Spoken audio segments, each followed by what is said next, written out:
Haijawahi nisikia na hii yangu.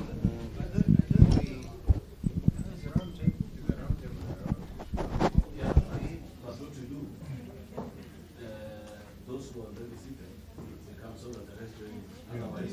Otherwise you'll be forced to sit and wait until everybody will leave. And maybe some are under the impression that they are presenting and leaving. So I'm your father.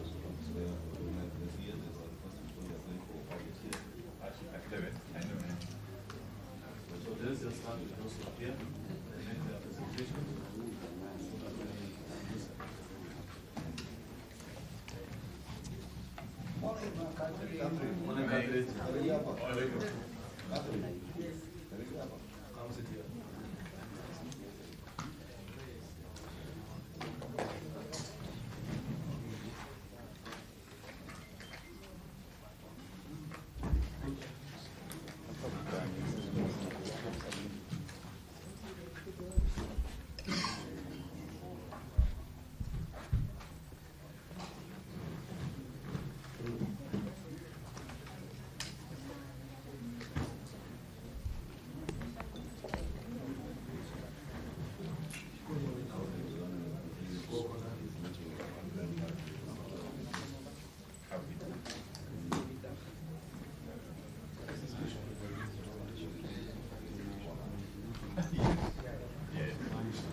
Unakaanga laini moja hivi, jukuzi ni hapa na hapa.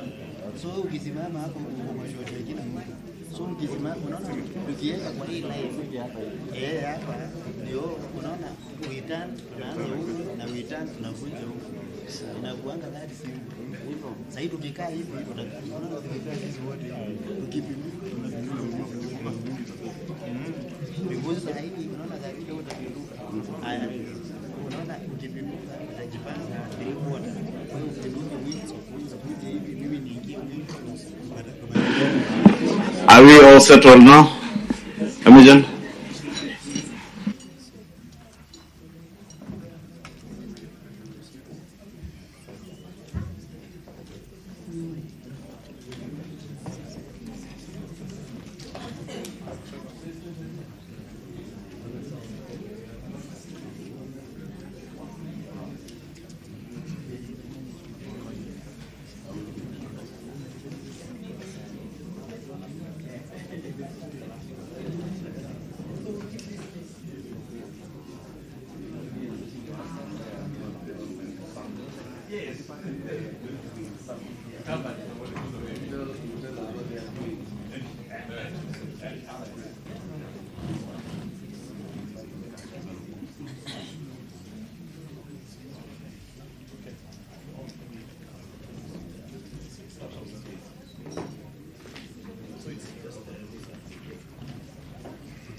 All right, thank you, and karibuni. Omar Hassan, you will open the meeting today for us with a word of prayer. Okay, thank you very much. بسم الله الرحمن الرحيم الحمد لله رب العالمين الرحمن الرحيم مالك يوم الدين إياك نعبد وإياك نستعين اهدنا الصراط المستقيم صراط الذين أنعمت عليهم غير المغضوب عليهم ولا الضالين آمين. لم نشرح لك صدرك ووضعنا عنك وزرك الذي ينقض ظهرك ورفعنا لك ذكرك فإن مع العسر يسرا إن مع العسر يسرا فإذا فرغت فانصب إلى ربك فرغب.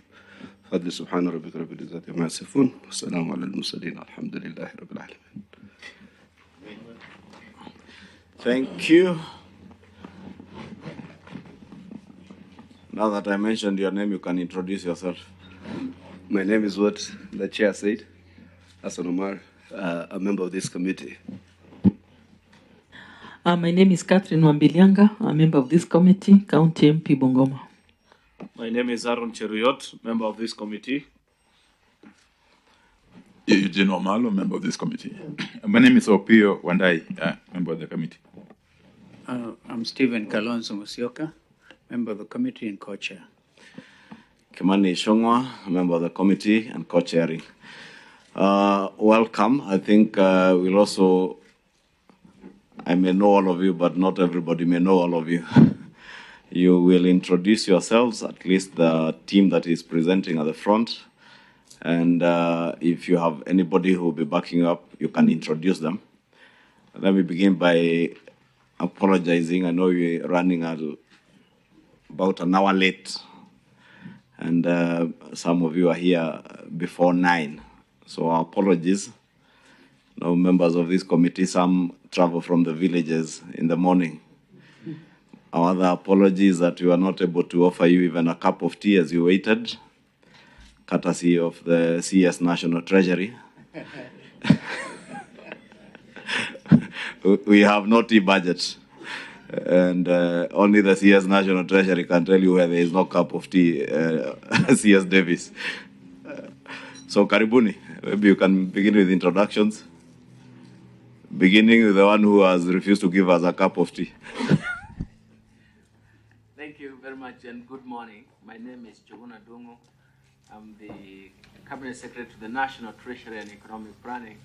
Sorry about the constraints that we are facing, but let me tell you that I know the streets of the city and I live in Kenya, so I know the constraints. But we can talk more about that. At a personal level, I'll provide some tea.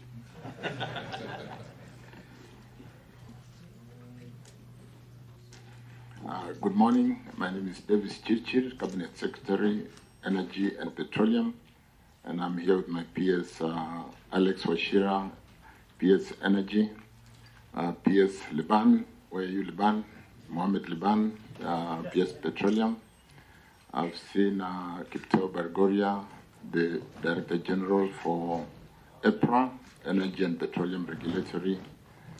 Who else did I see? And a couple of technical staff. Thank you. Good morning, Chair. My name is Charles Hinga. I'm the Principal Secretary in the State Department for Housing and Urban Development. I'm here with my technical team from my office, Wahome, who's in the funding workstream. Thank you.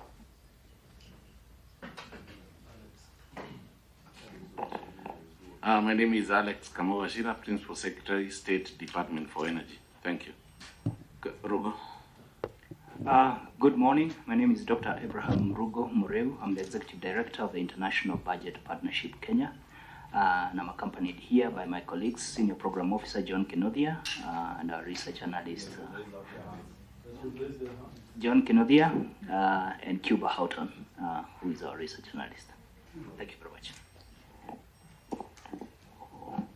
Assalamu alaikum. My name is Bilo Carroll. I used to be in the same industry you guys were in. I'm now a businessman. In my free time, I look after what the people on this table do, and that's why I'm here. Thank you. Thank you, Senator. You have nobody accompanying you.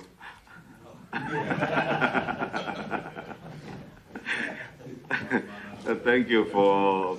I also see the Parliamentary Budget Office, Director Masinde behind. I see former Governor Nyeri behind there also. And they are here, some as observers, and someone like Masinde has been a participant from last week. So we welcome you. I don't know who wants to start. I know... Before they start, let me join Kimani also in welcoming you. So good to see you. I know that Njuguna, CS Treasury, used to be Central Bank Governor. It's a very generous soul. So I pity you for what you're going through. I worked with you, worked with Davis, Chirchir. I was even giving out secrets to Kimani about I know your village. We know you, Bilo, amazing man. Hinga, we waited for you. But you're in South Africa. We really want to hear from you. We know you. And so we're going to engage in a very honest conversation, which Kenyans, as you may know, are truly following. And we hope at the end of your presentation, you'll be able to assist us as a committee not to fall short of Kenyans' expectations on this very critical matter of the cost of living. We decided to single out cost of living out of our retreat in Mentaita, and we felt we needed a bit more input from the experts themselves. I'm sure you may have heard from some of your colleagues who came before us last week. So, karibuni sana. Sante, I was asking, I don't know how we proceed. We have a program. the CS National Treasury was listed as the first one, then energy, then housing, Bill Okero and Abraham in that order. But I was proposing, since all these things may end up in the National Treasury, we finish off with the National Treasury. Probably we begin with energy and housing, because they have also requested, they're appearing before their respective committees on budget issues. So I was proposing we start with them, if you can agree amongst yourselves who to start. Davis? Agreed, we can start. Okay. How do we start? We were giving the others about 20 minutes max. Yes. You just give, there's a guide on what you are to address, I think, in the letter that was sent to you. Yeah. And once you finish, we'll ask you to just sit in there. It would probably be good to just hear Hinga a bit, then Bilo, I'm sure, having been in the petroleum industry, is here to hear from you also, and you would also want to hear his take, and the same with Abraham. Then we can conclude with the CS National Treasury. If we take about 20 minutes each, if you can take less, the better. And if you have a written presentation that you can share with the Secretariat, it would help us also. If you want to project, I'm sure there are those who wanted to project. Projectors are ready also.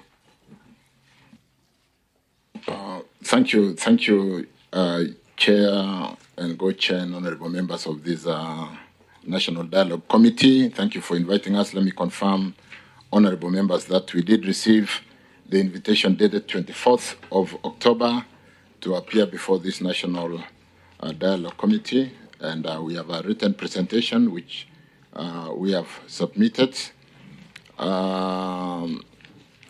Chair, outside the formal presentation, let me say we're all concerned, particularly the Ministry of Energy, at the cost of living, and energy being a major co-driver of inflation, because it is basically energy is employed in very many facets of our lives, from transportation to powering industry, and so on and so forth.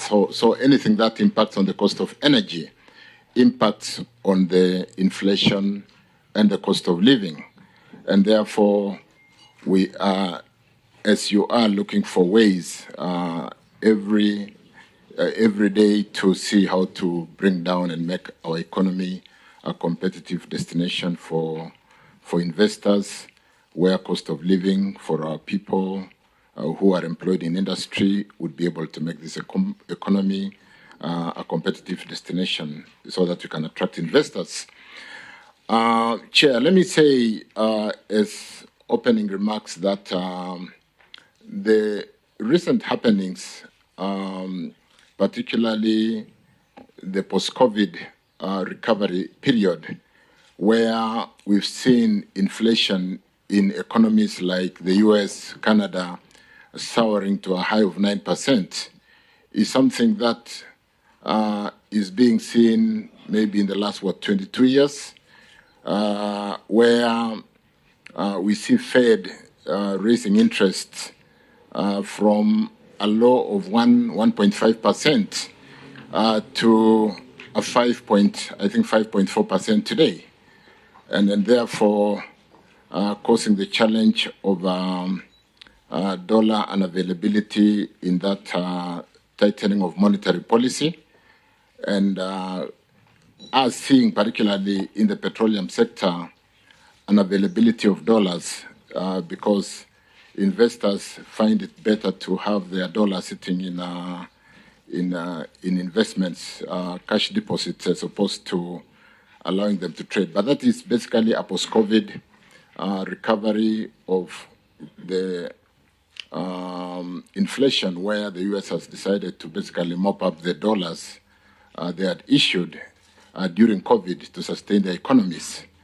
And so that challenge is there. It's a global challenge. Those of us who trade in tea are unable to sell our tea in the international market because of unavailability of dollars in Pakistan, in Egypt, in Iran. And whereas we need those dollars to procure products which we don't produce as Kenya, like petroleum, pharmaceuticals, and all the other products. And lately, when we have a deficit in food because of the climate change issues and the fact that we have not been able to sustain food security, we need dollars to basically import food to sustain our people. And this has seriously impacted, and like I said, energy, petroleum alone, honorable members, do have a requirement of $500 million on monthly basis. We import products into Kenya worth $500 million on monthly basis. We bring in 8 cargoes, 4 cargoes of diesel. A cargo is 80,000 metric tons. We bring in 4 cargoes of PMS, that is so-powered petrol, and we bring in 1 cargo of DPK, dual-purpose kerosene. And at a volume of about 750 cubic meters or meter cube, that is about $500 million every month. And to be able to, under the OTS system, honorable chairs, where the product will come into Kenya under OTS and be off-taken by the petroleum companies, luckily this product came off balance sheet. It is not traded by government, it is traded by the oil industry. And when it comes into the Kenya under the OTS system, what we do immediately is they have to off-take the product within 5 days. So you see a sacking of $80 million, $160 million because we receive 2 cargoes every 2 weeks.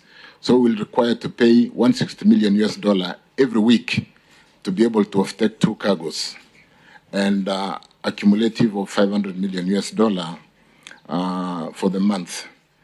And that is why we had the late nomenclature of G2G, where we went into deferred issuance of LCs, which would service after 6 months.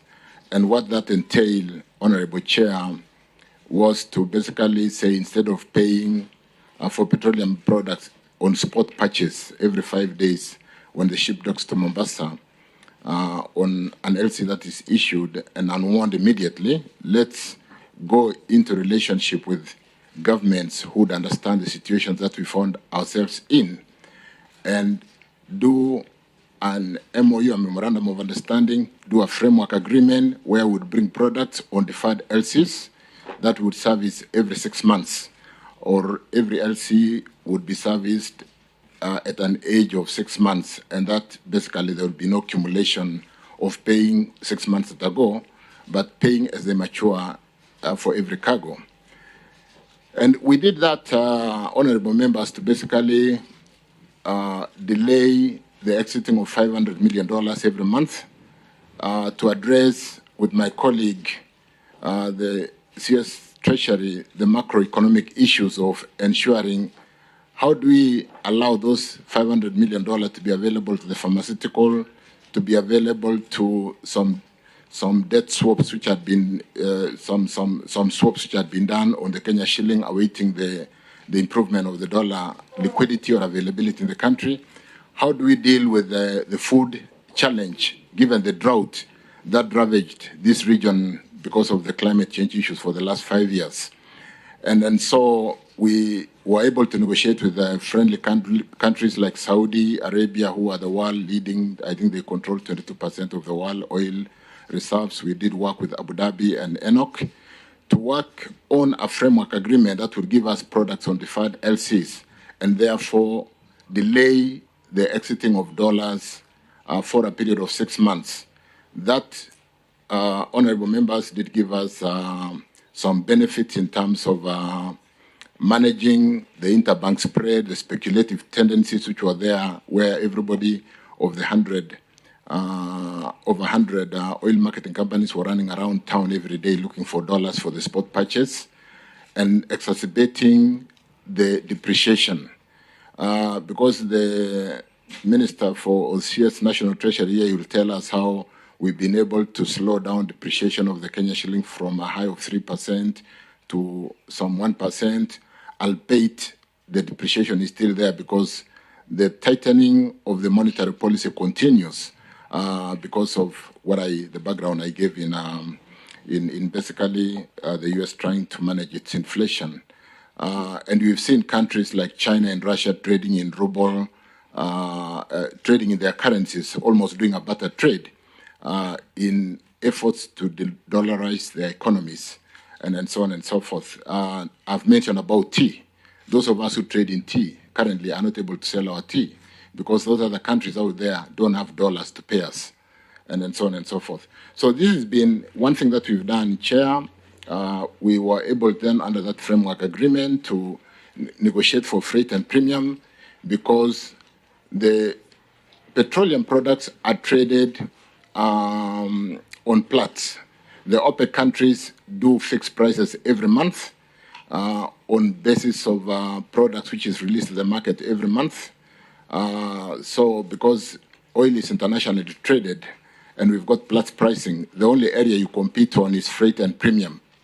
The cost of bringing the product and the premium which is charged by the oil marketing companies, which we did negotiate and got a fairly competitive rate. Kenya today enjoys freight and premium on diesel of $88 per meter cube, against what is obtaining today in the region, where we've seen a high of 260. I think currently Tanzania is having a freight and premium of about $160 per cubic meter or metric ton, if you do some literal conversion.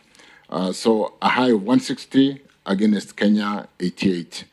For PMS, we are currently having $95 per metric ton for super or petrol, whereas the region is having a fairly high rate, which I've shown in that document that I did circulate. And we've been, because we're dealing with a government to governments, agreed to that whenever the rates come down in the region, we are able to open that framework agreement and be competitive so that we are always below the pricing in the region. Albeit we can't do much on the international pricing of petroleum, which has soared from a $70 to $80 to $90. And I read an article in the Financial Times the other day because of the Hamas and Israeli war, that that the international prices could go up to $150. And that would literally mean our products going to a high of 300 shillings per liter at the pump. We hope it doesn't get there. So we are almost managing scaling the heights as we chew the gum every day to make sure we do manage this frame. And because I did say, Chair, that these are products which are real drivers of inflation. And so we are conscious, honorable members, we are working on it on a day-to-day basis to make sure that though it's a global challenge, we do obtain the best pricing for our country. Kenya is a gateway for Uganda, Kenya is a gateway for Congo, South Sudan. And so we are not just managing for Kenya, we are trying to really obtain the best as a gateway because of our port of Mombasa, which services the other countries which are landlocked in the region.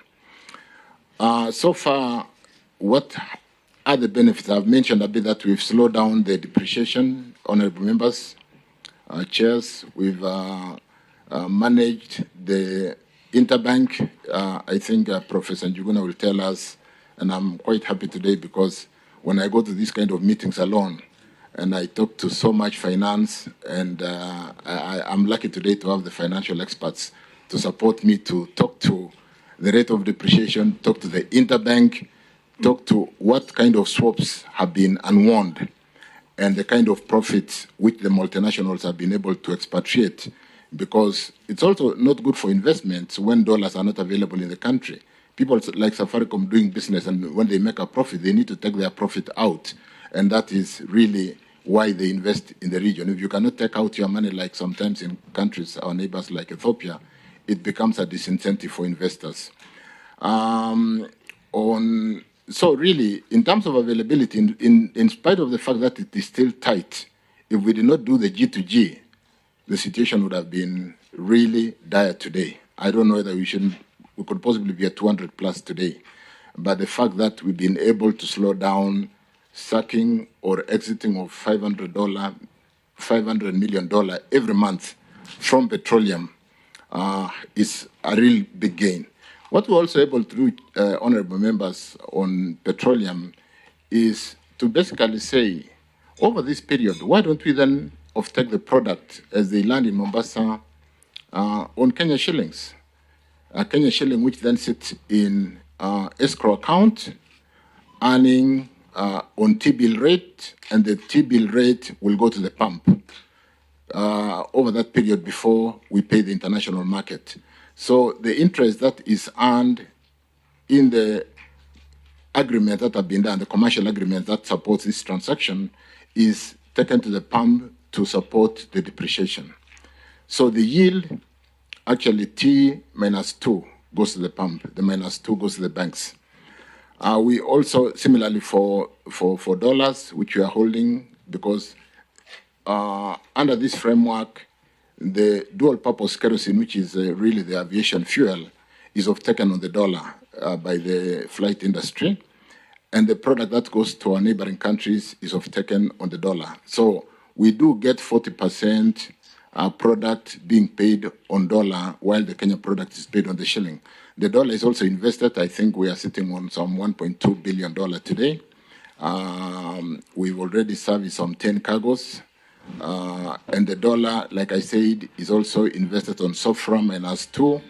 The yield also goes to the pump to support the industry in terms of the depreciation. So even as we sit today, except that we are unwinding the dollars, or rather removing the dollars as they mature, we are sitting on some $1.2 billion to support the repayments of the product as they mature, as the LC mature after 6 months, on the age of 6 months for that matter. So that's what we've done on petroleum. Honorable members, chairs, we are very conscious. We are working on it every day. We're looking at the region, like I said. If the freight and premium comes down, we open the contract with the 3 governments, Saudi, ADNOC, Abu Dhabi, and Emirates, to say, look, since you have this contract for 6 months, we shouldn't be paying higher premiums than what is obtaining in the region. When we look at the comparatives in terms of pricing in Tanzania today, in South Africa, go to UK, go to US, you'll possibly, I don't know whether we gave the figures there, but in some jurisdictions, they are paying as much as 300 shillings per litre, where we are paying 200. So it's a global challenge. We are managing, honorable members, on a day-to-day, like I said, and we are looking for innovative solutions. What we've done lately is to renegotiate the freight and premium. Like I said, it's an open, it's not locked under the framework agreement, to bring it down. What we are doing after the proof of the system working, we've asked those countries to remove what we call confirmation. KCB alone has opened, I think, LC's worth about 800 billion. They are supported by Stanbic, supported by a number of banks, Mauritius Bank. And what has happened is, because of the risk and exposure of a bank not being able to pay, or the risk for that matter, there is need for confirmation, not reconfirmation. And because the system is working well, we are now talking to those governments to say, do we really need to confirm these LCs, which were priced at 0.7% of the cost of the, and we have negotiated to basically pledge the cash in the account today because the system is working, and therefore confirmation is removed. So we get another benefit of 0.7%, which would otherwise go to confirmation for the investment grade banks or the AAA banks who confirm and take the risk out of KCB in case of a liquidity challenge, or KCB is not able to pay for those or the risk taker for the LC issuing banks. So we are now removing. We are in the process of removing the confirmation, and we will subsequently see slight reduction on the cost of the financing facilities for this product. So that's what we are doing with petroleum. Unfortunately, there's nothing much we can do on the Platts pricing because they are set by OPEC. But on freight and premium, I can assure these honorable members and sitting that we are doing our best, and possibly Kenya is obtaining the best in the region because of the fact that the OTA system, the open tender system, is all employed in this G2G to be able to secure the support on this driver of inflation and cost of living. That's the much I would like to say for now. For petroleum, I think the details are in the paper which I've circulated. For power, because of time, power is another big driver. It's another really big driver, and we are conscious about the cost of power in this country. It's expensive. You will recall, members, that Kenya predominantly generated power from hydro.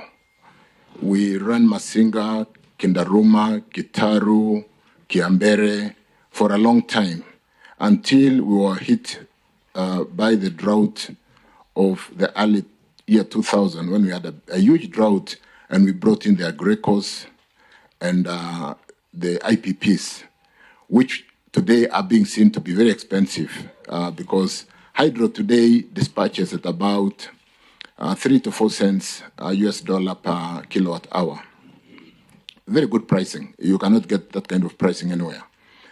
But because of hydrology, in the year 2000, we had to bring in these power generators that were quick to deploy. Because when you have shortage of power, you can go to the shops and buy a diesel engine and start it now and sort out your power problem. But it comes at a very huge price. They dispatch power to the grid today at anything up to 20 cents, 25 cents. And even when you go to Moroni, the Moroni GT, it dispatches power at 72 cents, 52 cents US, which is about 70 shillings per kilowatt hour. When hydro should ordinarily be dispatching at less than 7 shillings, we are dispatching at 72 shillings in Moroni. So because of that, the country then embarked on development of geothermal. And I think Kenya today is lauded as the 6th largest geothermal country utilizing geothermal, a very difficult power to develop because you do your service studies, you drill. It's like oil exploration. You drill 3 kilometers, and today we have got about 49% of our economy being supported by geothermal. So predominantly today, what we call a base load, which was yesterday hydrology or hydro, is today geothermal. And what has really helped us today is the fact that the leaders of yesterday worked so hard to develop geothermal. And if I just give some numbers to appreciate that we are not in a bad place, Tanzania today is load shedding 10 hours every day. So 10 hours, you don't have power, not because it is a blackout. It's been switched off because there is not enough power in the country. Zambia, Malawi, South Africa are load shedding into 12, 14 hours per day. Again, because of the climate change issues affecting us. Even Ethiopia, who gives us 200 megawatts at very competitive pricing of 6 cents US through a PPA we signed some times back. We've signed for 200, they are not able to give us 200. They are giving us 100 because they don't have enough water. The floods in Marsabit that we saw in the last 3-4 days have helped them to put some water in the dams. And we are now seeing slight improvement on what they are able to give us. So because of that, honorable members, hydrology, even as we speak today, though I went to the year 2000, we've not seen good rains in the last 3-4 years. We don't have water. In the data, and I'll be happy to give a supplemental onto that report which we gave, we've been dispatching 0 megawatts from Masinga for the last 2 months. We don't have water in Masinga. Even with these rains, the eastern and Your Excellency Kalonzo, you may be aware that whereas we've seen in the last 2, 3, 4 weeks rains in the west of Kenya, we've not seen much rain in the east part of Kenya, though we are beginning to see water coming up now. At a height of a low of 1035 meters above sea level, we are only having 2 meters now after the rains have just come in, but we are still not dispatching. We are doing 0 out of Masinga today. I was there yesterday, and I can tell you it's beginning to fill up. It's beginning to come up. In fact, we've seen 3 meters today. Of today, we are 3 meters above 1035. So, honorable members, why am I going there? When we don't have water, which was predominantly the generator for Kenya, though geothermal has really been useful lately because I said as a base load it's not already doing 49%, we have to run the diesel. When you run the diesel, which I did give a background that it is dispatching at 70 shillings, it is dispatching at 50 shillings, you do expect the cost of power to go up. When Dr. Siror, the CEO for Kenya Power, spoke to the media the other day, he was like, would it be better not to have power at all to serve as a hospital or to have expensive power? It's not because we want to dispatch expensive power. If Masinga is at zero, even for you and me, you would go out and start your generator because it's better to have that expensive power than no power at all. So given the challenge of climate change and mitigation and actions that are ravaging, rather the whole world is talking about today, as Kenya, we are accelerating geothermal development. We just brought in an additional 35 megawatts in Menengai. We are bringing another 70 megawatts.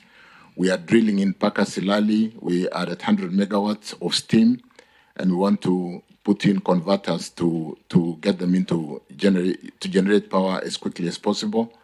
And these come in geothermal today because of our knowledge and capacity and availability. Geothermal is available 24/7. The solar and the wind, which is talked about on climate change platform to save the world, is not available at night. Solar is not available. As we speak, at peak hour today, we need 2160 megawatts today, but we don't have enough power. We are currently load shedding, though quite small. So we really need to bring in the base load, and solar is not available at night. When it rains like it's raining now, the Electrocana 310 megawatts dispatches at 20%. Kipeto dispatches at very low percentage when it rains. I think when it rains, because of the vertical force of rain, the wind almost comes down to zero.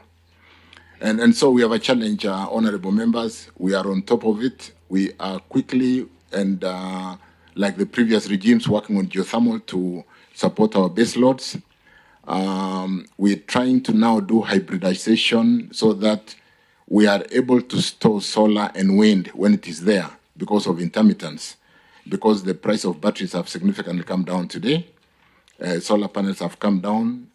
So we're trying to deploy in the current pricing cycle 23-27, we've got some 200 megawatts of storage, battery storage system to store the solar when it is there and we don't need. Because, honorable chairs and members, the problem with this intermittent power, they come on a PPA framework called take or pay. When it is there, you must take it, otherwise you still pay. So why don't we store and then we use it when we need it? Because when it comes in what we call economic order merit of dispatch, they take priority number one. Whenever it comes, you take it, because if you don't take it, you still pay. So we then bring in batteries to store that power and use it when we need it, because the price of technology for storage today has come down, and then basically be able to also reduce the intermittence and stabilize the grid. One other thing which we are doing, honorable members, and which should have been done yesterday, is to deconstrain some of the transmission systems. When we came in, or when I came in, let me say when I came in, we found, for example, let me use one, Takwel, Otum, Kitale network or line, not having capacity to transmit generation from Takwel. Because when we developed Selenkei, Sedet, and Alton, the solar power plants in the west of Rift, the transmission line capacity was not upgraded. And for the last 4 years, we are not transmitting, or we are not utilizing Takwel, which comes to the grid at 3 cents, 4 cents, because the transmission line is not able to carry both the solar from Alton, Selenkei, and Sedet, and carry the Takwel because of the order of merit of dispatch, take or pay. So what do? We carry the expensive power from solar, which is intermittent and not good for the grid, and the hydro is sitting idle because we did not put some investment of 300 million to complete the capacity of the line to evacuate that power. That is currently going on. We'll finish in a few, maybe another 2 months. Similarly, for Narok, Bomet, where the network to Olkaria has been built, the network from Bomet has been built all the way to Migori to support the tea factories in Bomet, Chirchir, all the way to Awendo. And so we've got load shedding in Awendo, in Bomet, and Chirchir in the evening. We don't have enough voltages. We are using Moroni 73 shillings power plant to support the voltages because we have not built Narok Bomet to allow the Olkaria power to go all the way to Awendo. So again, we are currently having sourcing a contractor. We've got funding, and we'll get most of that cheap geothermal power to go all the way down to Migori County and service that western part of the country. And these are network issues that should have really been addressed in terms of getting the grid more stable and being able to offtake or to carry the kind of load, the kind of power that we need in those regions in terms of managing demand and supply for the country. Honorable members, we are conscious. We are really working on the two areas in petroleum and energy, in the grid capacity, in generation, confirming and assuring ourselves that even as we go forward to generate new power, we should go to what you would call auction for licenses so that they compete on prices of licenses as opposed to coming and negotiating privately in my office or in another office to generate power when they can be, the auction process can be done in the open and the best price IPP can take that license and generate power for us. Unfortunately, members, I must also say, power is not a quick fix. When we plan power today for the next 5 years, what we're doing is not for tomorrow. And so unless we do what we must do today, we'll have problems in 27, 28, 2029. So the challenges we are seeing today are the challenges of the yesteryears because of, and as we speak, you remember we had this moratorium. We don't have much power plants being built today, and as I talk to load shedding, what power plants are almost reaching completion to support us tomorrow, 25, 26, 27. Those are the challenges we are crumbling with, but I want to assure our honorable members that we are on top of it, and we'll ensure that we do not get into where the region is because of not planning. And so the leaders of both houses, when we removed the moratorium that was placed by the executive sometimes back, Parliament put another moratorium. We need to remove that moratorium so that we can make sure that the power plants who are ready to dispatch or the licenses that needs to be signed can be signed so that we do not have challenges in 26, 27, and 28 where we could fall into where the region is today, load shedding 10, 12, 13, 14 hours a day. Honorable members, I submit. Thank you. As we propose that we listen to your colleagues, I think that's okay, honorable colleagues, whether we listen to the presentations before we make comments or interventions. Yeah? So who is the next one to go? Hinga. The honorable chairs and members of this committee, I'm delighted to be here this morning and humbled also to be making this presentation before my seniors. Allow me to begin by making a disclaimer. One is that, as you all know, that this housing levy is one of the things that was highly litigated. It is still before the courts. So today I'll try and avoid going to the merits and demerits of the housing levy per se, because that judgment will be made on the 24th of November, after which we should be free to talk about it in greater detail, but I'll try and cover as much as I can. Number two, Chair, is that at the end of my submission, hoping that the work of this committee will effect some changes in the Constitution at some point, hopefully, I would like to submit two requests.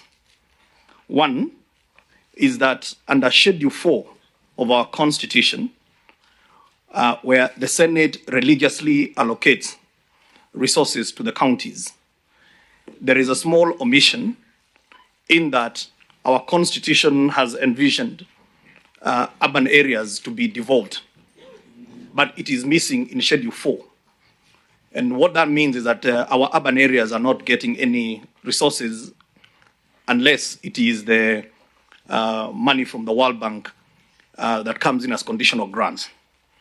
And that is a big problem because our cities and towns are dying and decaying because of lack of investment. And number two, I'd like to make a submission before this committee that we need to relook at how we address the issue of marginalization.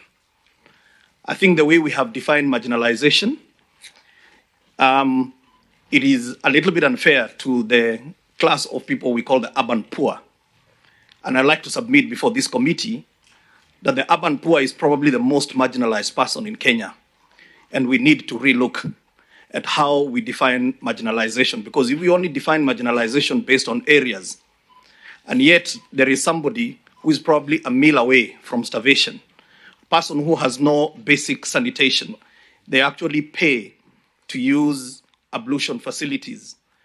For someone who faces what we call the penalty of poverty, which is they pay 172% more for water than you and I. They pay up to 147% more for electricity. I think it is the high tide away. They're a huge population. Chair, before I then get into the presentation, allow me to set a little bit of context. We all know the issue of the housing levy. At some point, I had to run to my good senior, Professor Ndung'u, because I was confused whether we were actually debating a housing bill or the finance bill. And so all that sweating, Chair, that you are seeing coming out is because I was... You've become national, very famous with that sweating. And I'm happy you're talking about it because we're wondering what has become of Hinga. Let me say, the Honorable Vice President, that when I went to Professor Ndung'u for some counseling, I was expecting some lessons in economics, but he referred me to the Bible. And he read for me Genesis chapter 3, verse 19. And he told me, Hinga, out of the sweat of your brow, you shall eat. So sweating is biblical. But the Bible seems to have helped in not sweating today. Maybe a bit too early to call it. Chair, there is a very interesting report that was done by the World Bank in the year 2017. Now, like anybody who would like to make comments on the issue, matters to do with housing, just get a copy of that. It's available online. It is called Unavailable and Unaffordable. And I believe this study painted a very good picture about the housing situation in Kenya. There are things that are indisputable. And I think where things become a bit murky is the how to solve. But there are certain things that are not in dispute. Number one, we are one of the fastest urbanizing countries in the world. We have over 500,000 people who are coming to urban areas every year. That is a fact.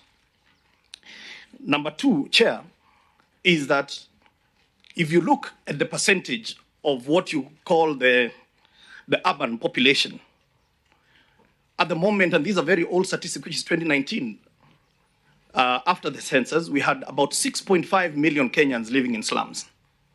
That is also a fact. So if you're adding 500,000 people every year into urban areas, when they come to those urban areas, what do they find?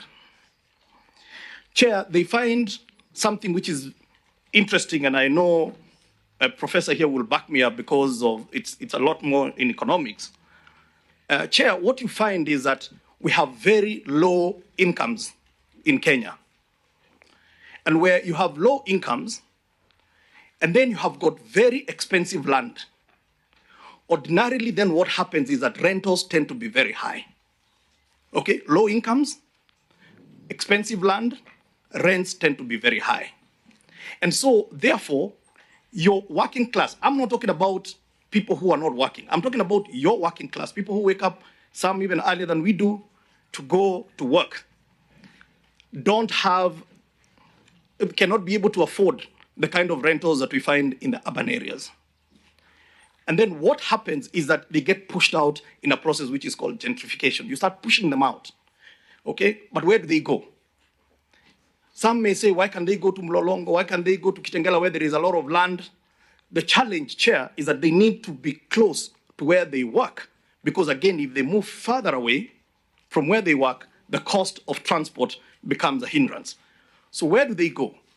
They go and set up informal settlements. And that is why, Chair, as of 2019, we had 1,141 informal settlements in this country. They do nothing.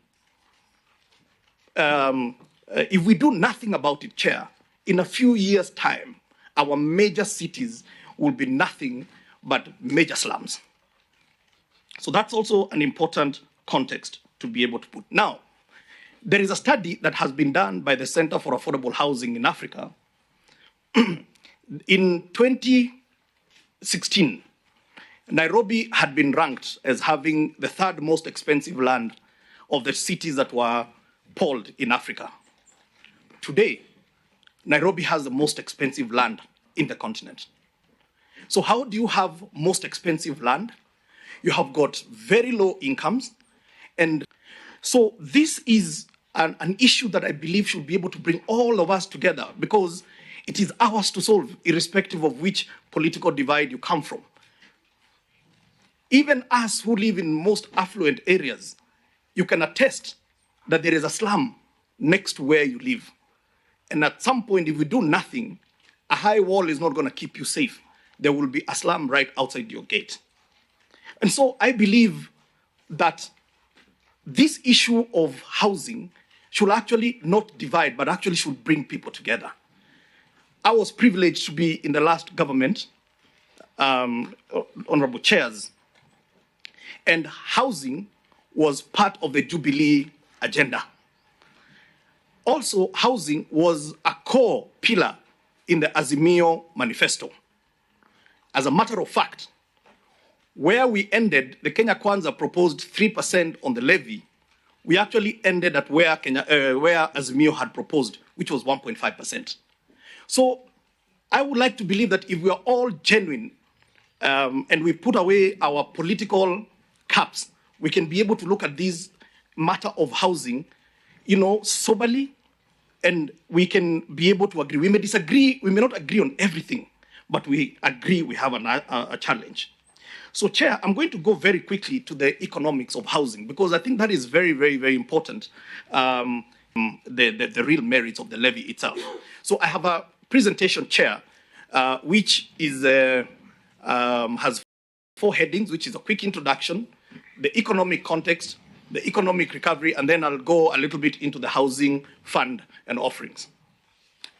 Chair, the Kenya Kwanza government has a plan, and our plan is to have 1 million Kenyans owning their homes in this first dispensation.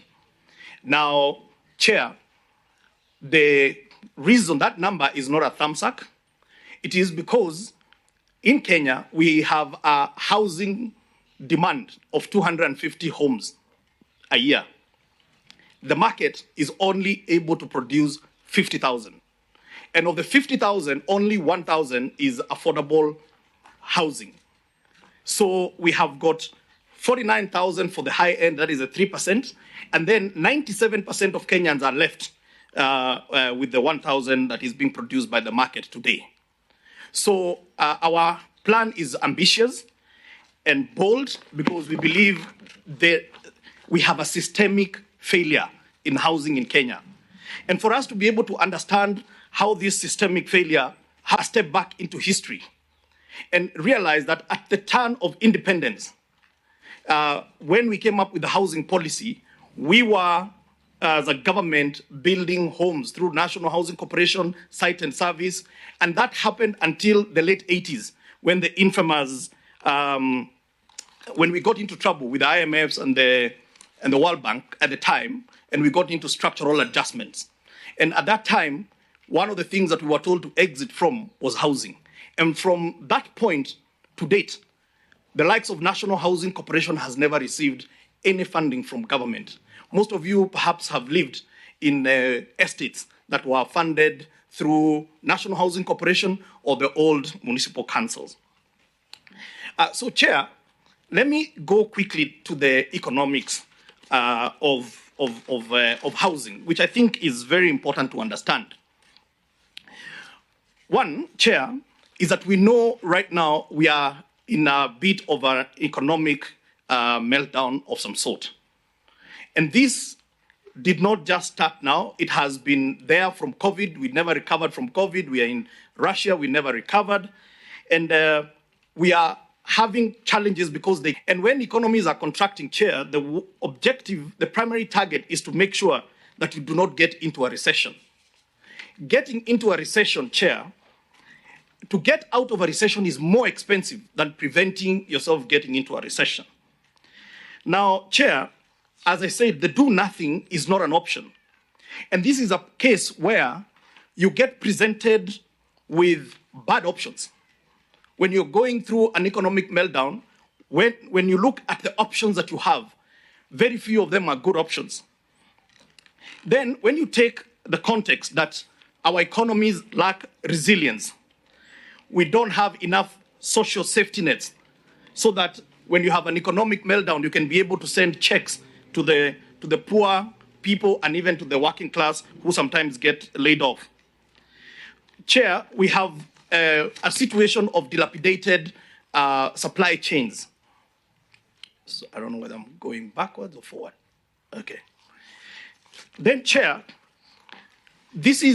I read something yesterday in the Nation newspaper, and I was a bit surprised by what I read there, because I guess trying to paint that this government has borrowed so much money, they failed to understand that part of the reason why our debt has increased, even without borrowing, is that because some of our borrowing is in hard currency, and our shilling has depreciated. Even without borrowing, the debt has gone up. So our currency is devaluing, we have high inflation, we have rising interest rates, we have uncertainty that is there in the market. Chair, we have seen in our own context here, we have got a huge unemployment issue, we have a huge youth bulge, we have our economy is around contracting, manufacturing, we have had prolonged drought, we have had serious impact from COVID, and I've said, even other places like in the US, where they are increasing interest rates to manage their own inflation, it is actually causing capital flight. If you look today at the stock exchange, the shares are misbehaving, and some of those companies have very good fundamentals, but they are depreciating. So therefore, Chair, I really want to make this point very clear that, sometimes to the public, it looks like the policymakers, maybe we just sit down and we don't really apply our minds on some of these things. It is, I sat there when COVID came knocking on our doors. And when you looked at the options that we had, there was an inverse relationship between trying to contain the disease and the economy. And Chair, there were many examples. For example, South Africa went on to what is called hard shutdown. The effect of hard shutdown, you saw, was something which was called an insurrection. People got tired of being kept at home, and they went and broke into supermarkets and took all the booze. In Brazil, on the other hand, they assumed that this is like flu. Okay, so what did they do? They were relaxed, go to the beach, enjoy yourself, in Homa, to Meishi na Homa all this time. What happened? There were caskets that were being deposited at their state house because people died. So you're faced with very challenging and balancing situation. So, Chair, during that time, you are either going to go to austerity or you have got to increase government expenditure. Now, when you look at the Great Recession, which was in 2008, if you look at what the US and Europe did they did the opposite of each other.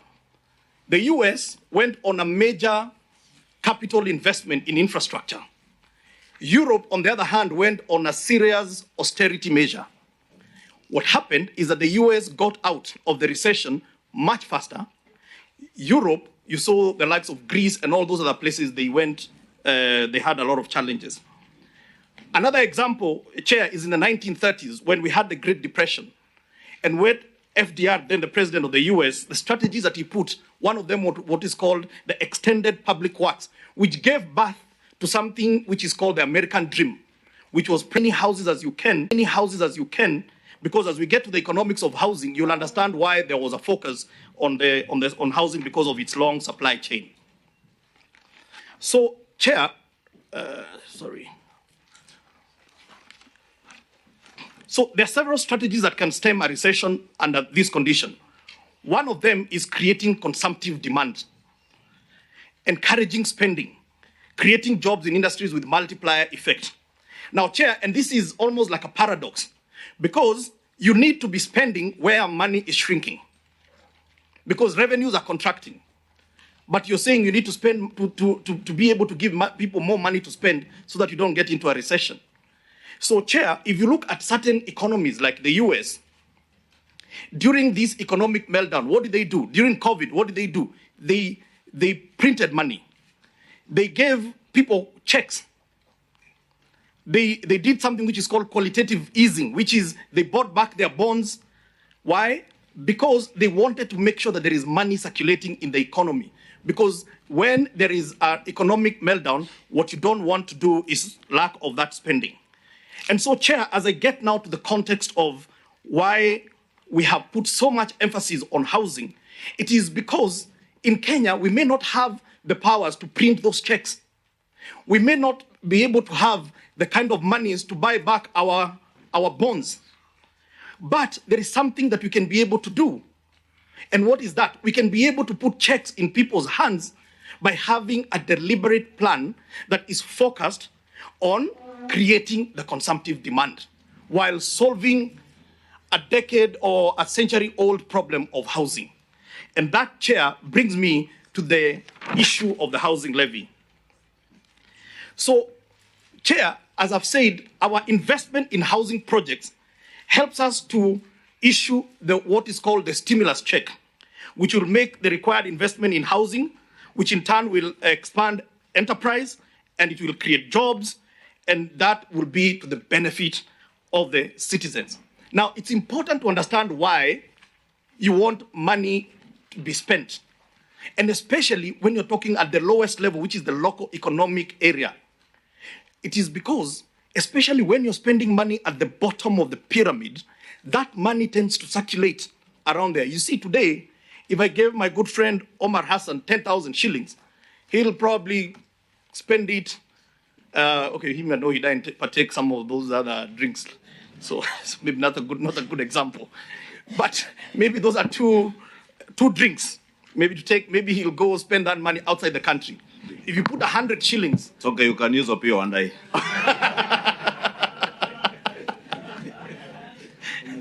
That's why, Chair, they were not served tea. And we were served that drink is later. So, Honorable Wandai, I can see you after this, and I'm sure.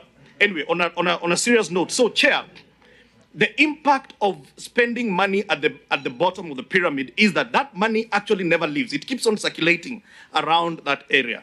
You don't need to be an economist to believe that. But, Chair, there is something that is important to understand, is that it's not like Kenyans live in open spaces. Kenyans have houses, but those houses do not meet the basic definition, what is in our constitution and even in the UN, of what is decent housing. And that is why I believe the issue of housing was in all the major parties' manifestos, okay? Because we have a problem. But, Chair, to solve this, you need scale, because it is the large economy, it's leveraging the large economies of scale that you can be able to produce the jobs that we want. Chair, we talk about manufacturing, and sometimes we talk about manufacturing in abstract terms. question is, what are you manufacturing? What are you manufacturing? Because you must have a plan. What are you going to manufacture? That is why our plan, when you look at the long supply chain of housing, from this country we import hinges, chair. Hinges we import.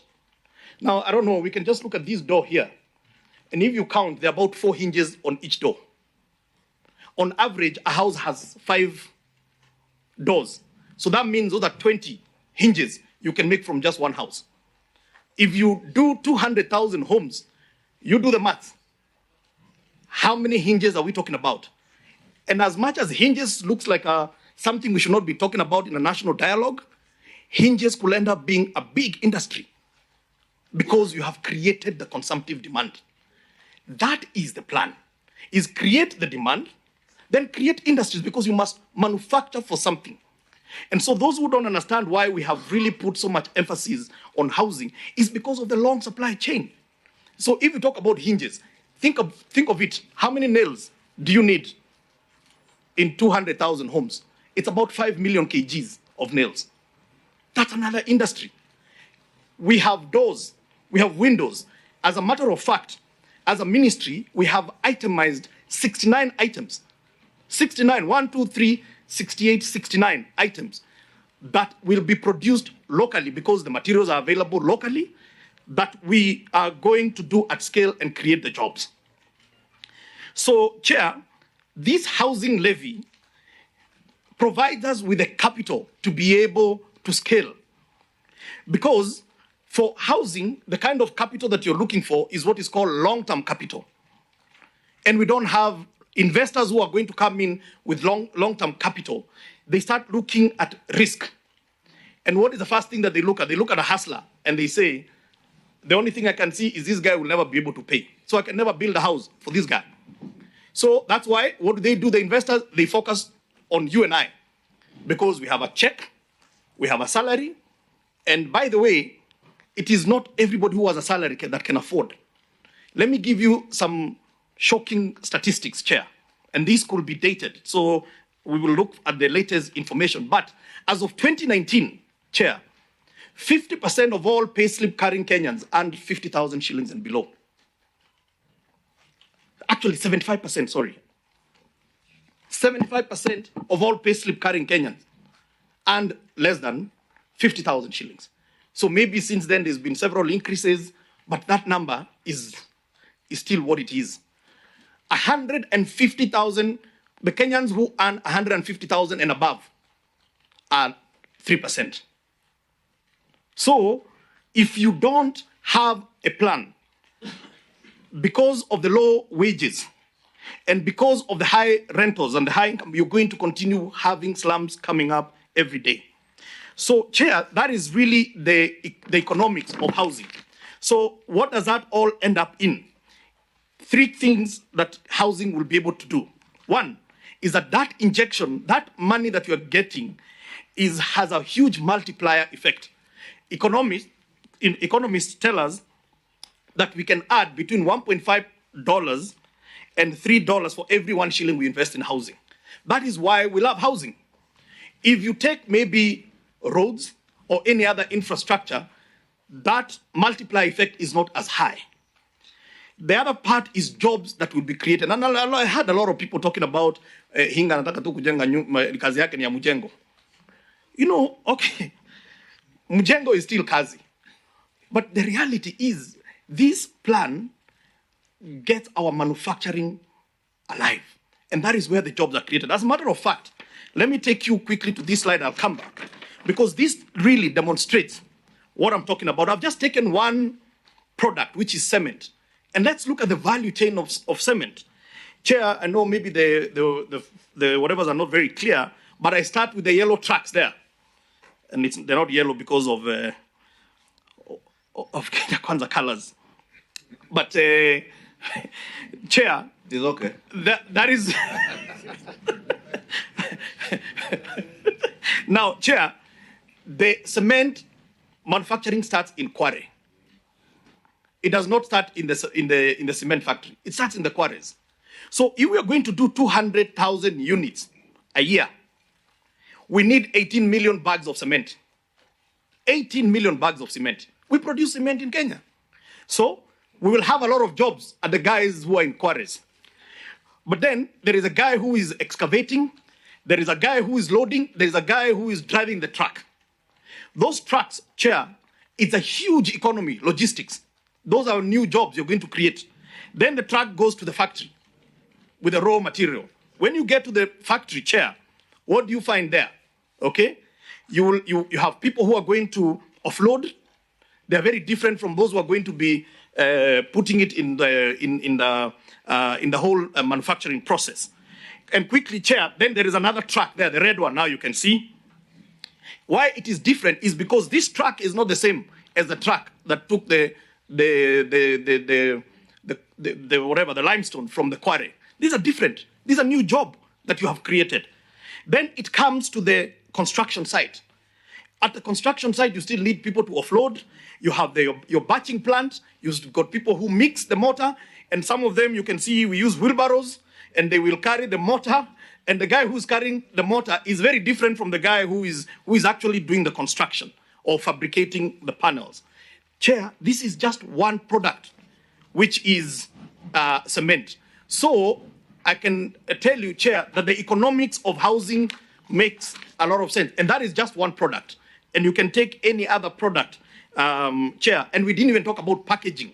There is a whole new packaging because those cement needs to be in different packages as they get taken to the site. Chair, you know, we talk about Juakali industries and we talk about informal traders. And sometimes we talk about them in abstract form. I have had a chance to interact with them, Chair. And let me tell you, these are some of the hard-working guys, but they do not get a fair share of the shake. And I'll tell you why. We experimented with a group, or 3 groups, of Ngong Road, Kamukunji, and Kariobangi, when we did Park Road housing. We gave them 7,000 doors to do. Chair, we gave them to do doors because we know they already know how to make doors. These guys, that 7,000 doors came, including installation, came to about 123 million. That's probably the biggest check they had ever seen. But Chair, what is the problem? Is that they know how to make doors, but between them and the user of the door, there are about 5 people who each make more money than them. They are the guys who are having to fabricate the doors, but several people in between are making more money, brokers, than these Juakali people. So how do we then get the Juakali people to formalize? This is what we did. We gave them a contract to do 7,000 doors. It was 123 million. They did the doors, Chair, and I can confirm they did good doors. And they were paid. And Chair, 58 of them ended up being homeowners in the same houses where they were building those doors. And the final thing is, when they got paid, because they were informal, they didn't know about a guy called KRA. And soon, KRA came knocking on their doors to say, you owe me money. And so they came running to me and they say, PS, KRA is going to shut down our accounts because we owe them money. So I had to call the CG then. I told him, these are honorable people. They will pay you because they're still owed a bit of money, but midwife them because now they become new taxpayers. We are talking about 17, 18 million Kenyans who are today maybe not in the tax bracket. If we do housing at scale, we start to bring them into the tax bracket. We can't keep on talking about 3 million Kenyans and we have no plan. This is the plan to formalize them. Give them a product, give them the support, and they will be able to produce. So, Chair, this is the summary. Do housing projects at scale. You're going to create jobs, and you're going to have a very long cash circulation process. Because of time, Chair, if you look at the economics of 200,000 homes, that is per year, if you look at the numbers that I gave, if 200,000 homes at an average of about 2.3 million shillings a house, average, that gives you 460 billion. That is a cost. Out of the 460 billion, Chair, if there is a multiplier effect of 3 times, okay, it means that you have injected in the economy 1.15 trillion shillings. So the levy that we are collecting today, once we scale it up, we should be able to get a lot more money in the economy. Then, Chair, if you take the 10.5% of the mjengo is labor, then it means that we will have about 48.3 billion of money going to wages. So we have got more people coming into the wage bracket. They become more taxpayers. Professor Ndung'u is very happy because he's collecting more money, and we are building the nation. And then, Chair, if you look at the average number of formal and informal jobs, you can do up to 2.1 million jobs when you at peak time. So those are the numbers, and I've given the assumptions there. Now, a quick summary of why then this housing levy. We look at it from two sides in financing, supply side and demand side. Chair, on the supply side, that is where the developers are. Today, developers are only developing for those who can pay, as I've said. Number two, they cherry pick. They cherry pick. Why? Because they say money is not emotional. You know, they want to go to where the money is going to give them the highest return. Now, let me demonstrate to you. This year alone, I have advertised so many projects. I'm sure you've been seeing them in the newspapers. The first round I advertised was around Nairobi Metropolitan. I had an influx of investors who wanted to take up those homes. Second round, I went to Western Kenya, Kisii, Migori, all those places. I had one investor out of 55 parcels of land that I whatever. Now, Honorable Wandai and the people from that block, you're also Kenyans. You also deserve affordable homes. So if today we say, let's go and leave it to the private sector, what is the private sector going to do? They're only going to focus on where they're going to get a return. So that is why this housing levy gives us the ability to be able to build these homes indiscriminately in every part of our country. And that's why I wrote to every member of parliament and I requested that you give us land in your constituency. Think about it. 200 units, Honorable Wandai, 200 units is average of about 500 million shillings. That is about 5 times your CDF. That means there's going to be so many jobs back at home. There will be lots of industries. Your local hardwares are going to thrive. So, Chair, that's the reason why we need to do something on the supply side, because investors will only focus on those who can afford. On the demand side, though, on the other hand, we talked about low incomes. So the buyers, they lack adequate funding. They do not qualify for mortgages. They'll walk to a bank and the bank will look at them and tell them, listen, you don't qualify, period. The existing mortgages are too costly. Chair, in this high rising interest regime, I'm sure most of you have got a mortgage. Some of your mortgages have reached 18, 20% now as we speak. This government is committing through this housing levy to give every Kenyan who wants, because it is not designed for certain people, it's for every Kenyan. If you're in social housing, we'll give you a house at 3%, fixed. Fixed until you finish paying, or Jesus comes, whichever comes first. Number two, if you're in affordable housing, we'll give you fixed at 6% for up to 30 years for you to pay. If you are in market, because majority of the working class are in that market bracket, you're not also forgotten. We're giving you 9% fixed. That is half of what you're paying today in the market. And that has been made possible because of this levy. Because the levy is giving us scale, is giving us cheap funding that we are able to advance to Kenyans. So, Chair, this figure here, I'm just going to say it is the pooling of money from yourself, myself. We bring it together in a fund, and then we are able to give the developer an offtake, so that now the developer does not have to say, this Juakali artisan or that Mamamboga cannot afford. What they see, they don't see Mamamboga, they see the fund. Because the fund will give them a guaranteed offtake. That if you build these houses, according to the contract, we will offtake those units. That's what that slide says in many numbers. And this is the summary of what I've said. We have got various models for social housing, that is for people who earn 20,000 and below. Today, if you earn 20,000 and below, you'll get a house which you'll only pay 3,200 on a diminishing number. That is on a depreciating or amortized number. So you start 3,200, And as you go into the future, that figure is going to be coming down. That is for 1 room, 2 room is 4,800, 6,400. By the way, Chair, these numbers here are not a thumbsuck. These figures, this is the average rental that is being paid by these people who, so that is what that slide means. The next slide is now the,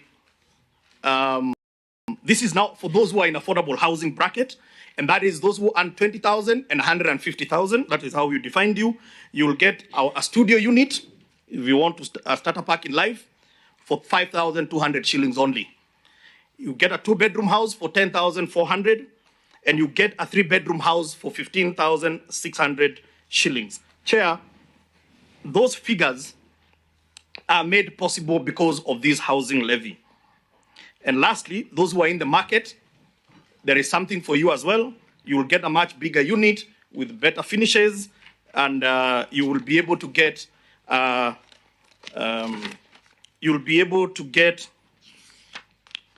let me get these figures here, 31,300 for a 2-bedroom house, which is quite big, which is 60 square meters, and you'll be able to pay 41,800 for an 80 square meter unit. Chair, there is one more category, which is our folks in the rural areas. If you're in the rural areas, I've got good news for you, is that we will come, we are working with our TVET colleges, with our ABMT centers. Honorable Kalonzo, I have got an ABMT center in Mwingi, where we are putting what we call hydroform machines. And these hydroform machines, they use what is called stabilized soil blocks. Okay, so we can be able to get as many young people to come. And for every block they make, we will pay them 3 shillings. And we will use those blocks to convert the mud houses into decent homes.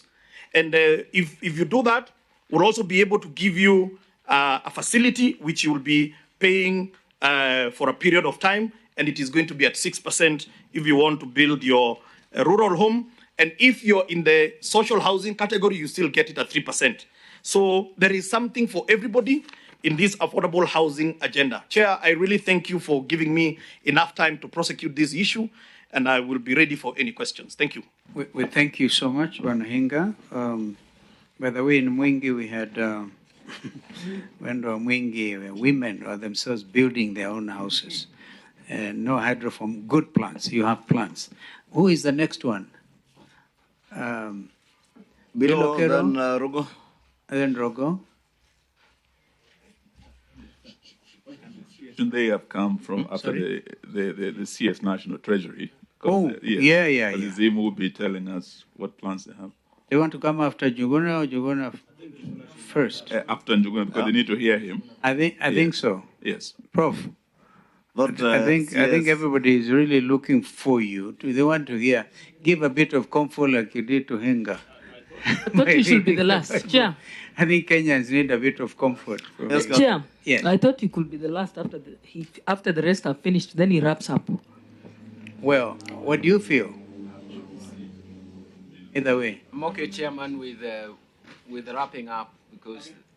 Wrapping up? Yes. Okay. So we go to Bilo. It will all come to you. So, Rugo and Bilo. Thank you, Mr. Chairman. Let me start by saying my views are mine. The